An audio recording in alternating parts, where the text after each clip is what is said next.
que les élections en Ukraine, on n'en parle pas du tout, parce que pour eux, c'est logique. Le pays est en guerre, il faut gagner la guerre. Mais en Afrique, non, on vous dit qu'il faut organiser les élections.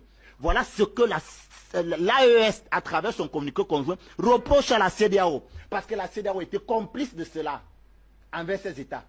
La CEDEAO a été complice de cela. Où était la solidarité africaine lorsque les rebelles étaient aux portes de Bamako? Que Bamako a soulevé les deux branlets pour dire à la CEDEAO, pour dire à l'Union africaine, venez nous en aide. Où était l'Union africaine? Où était la CEDEAO? Où était la solidarité africaine? Où était la solidarité africaine lorsque 40% du territoire burkinabé est entre les mains des terroristes? Au point où la population s'est levée comme un seul homme à travers les VDP, les volontaires pour la défense de la patrie. C'est-à-dire un peuple se lève comme un seul homme pour faire le travail qui est destiné à tout peuple lorsqu'il est attaqué, à défendre son intégrité, à défendre sa souveraineté. Où était l'Union africaine? Où était la CEDEAO? Où était la solidarité africaine là-bas?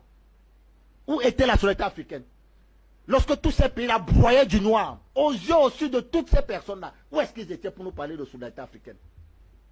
L'AES les fait peur.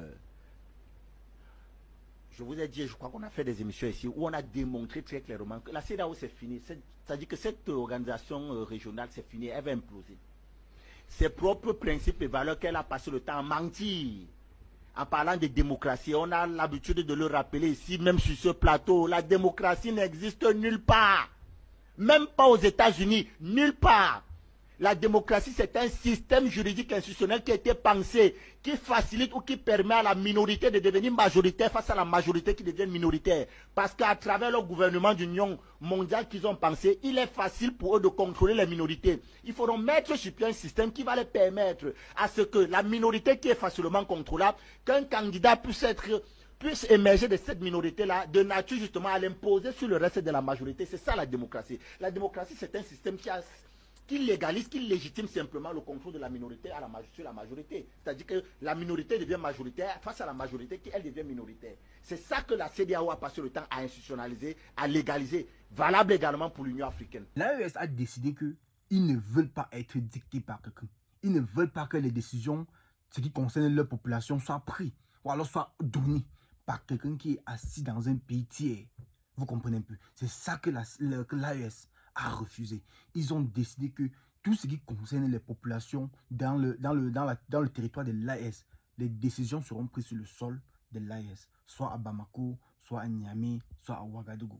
C'est là-bas que les décisions doivent être prises qui concernent la population de l'AES. Vous comprenez un peu? Une bonne question a été posée ici.